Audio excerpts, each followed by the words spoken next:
Welcome to Trump Teachings, in which I demonstrate with the first of the classes, the Mage, the concept which I consider the most important to know when you're playing Hearthstone, which is board control. And I figured that this would be the best deck to showcase it because the Mage basic hero ability, deal 1 damage, is basically meant to control the board. Here I've got the deck list of which you would use if you were just starting out. This doesn't include any of the cards which you gain by leveling up. You unlock cards at level 2, 4, 6, 8, 10, and as you level up, I would encourage you to replace in the following order. You can, at level 2, you get the Almighty Frostbolt. You take out one of these Razor Fins and a Frostwolf, put in the Frostbolts.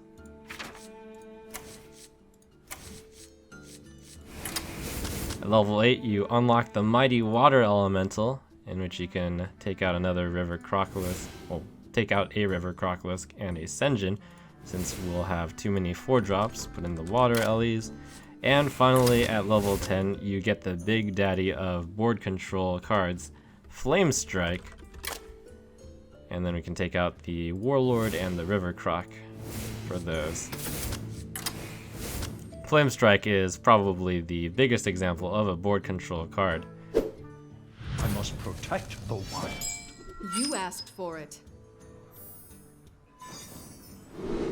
Some people mistakenly enter this game thinking that the goal of the game is to bring your opponent down from 30 to 0 as fast as possible.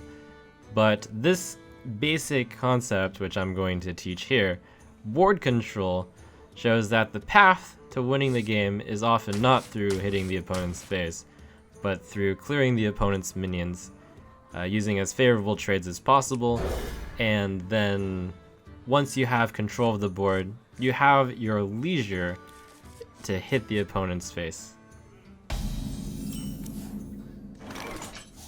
Job done.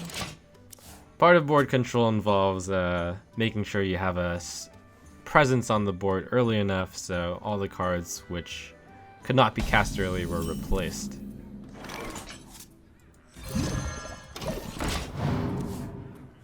You shall not pass. The opponent is running a card, Shield Bearer. This is a pretty big mistake because this card like kind of fits into the trap. The trap of thinking that health is important. So this card will eventually die to no big benefit from him. He's using it presumably as a way to gain 4 health. This game is not about health. It's about controlling the board, and you can't control the board with a 0 attack minion. It's through board control where you often get the card advantage in this game. Card advantage meaning your minions get to do favorable exchanges, and then they're going to still live to fight another day. Here, my guy who costs 2 mana is going to be able to kill his guy that costs 3 mana, and that's a favorable trade. There I'm getting a freebie, killing that, and I will play this tough water elemental. You could have fireballed the face there, but that would be really bad. It's generally, for the concept of board control, you have to develop your minions first onto the table so they can work for you. Since once they're on the table, you get to dictate how they can best gain value by killing your opponent's cards. So we've got control of the board. That means we get to dictate how all the creature combat goes. The ooze doesn't need to die by attacking this. We can use the tougher water elemental and then finish it with the ultimate in board controlling ability, the Mage, to just fire blast that down. Good stuff. And that's far superior than just hitting the face with both of these two, because otherwise the Gnomish Inventor would be able to attack the acidic swamp ooze and kill it. A Swipe. What an excellent board control card. He's gotten a pretty good exchange there, and that was a lot better than hitting the face with swipe. He's even coining to use his hero ability to kill off my acidic swamp ooze. That's good play.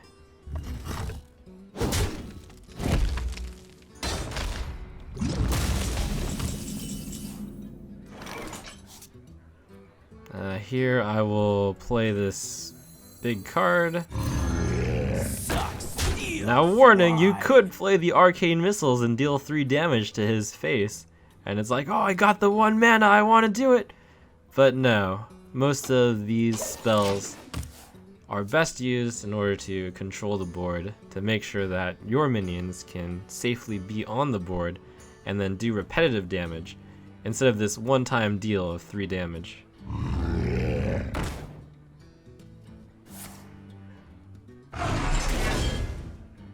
Oh my, he used claw. Is he going to claw my face, or is he going to claw the 2/2? Wow, he clawed the face. That would be called a mistake in board control. He could have clawed this Razorfin Hunter. Like, so let's consider the effects of not board controlling there. You deal 2 damage to my face and you gain 2 health. But we're gonna count up how much damage this Razorfin Hunter ultimately does to him. So I will not make that same mistake. I'm going to board control his Gurubashi Berserker. Now my Berserker happens to get stronger when it hits it, so hit it first, and I'll fireball his guy.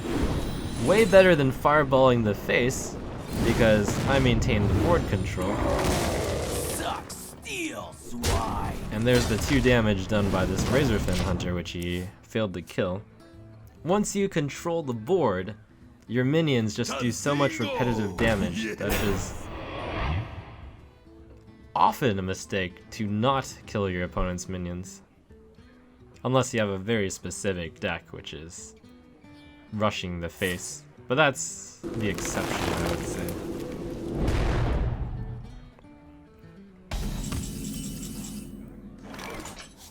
Gurubashi Berserker has a neat little trick with the Mage where you can fire blast your own guy to deal damage to it and buff it, and now I can kill this efficiently.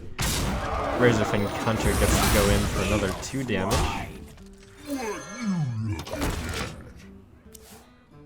To Northrend! Is he going to go for the face? Oh no, he's hitting the 6/7. Alright. That's in the right direction. Unfortunately, he doesn't have a way to finish it.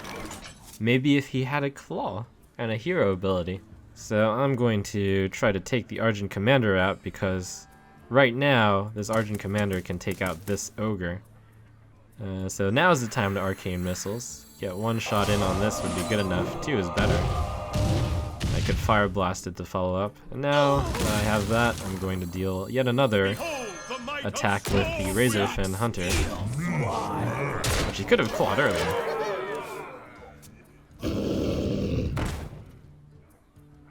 Handle it! Well played. Well played. Bam! Razorfin Hunter goes in again. I think Razorfin Hunter did something along the lines of about 10 damage. Once you have the board control, even your smallest minions can do a lot of damage. And that is the quick basics of board control. You need a really good reason not to kill your opponent's minions, basically. And certainly don't aim the spells that do damage to the opponent's hero, unless you're about to kill them, or you have a really good reason, or a plan. As it turns out, there are a lot of variations on Mage that show up at the tournament level and the high legend level. This is one deck that I saw played in the Seat Story Cup tournament. It is as close to a board control Mage, which I found,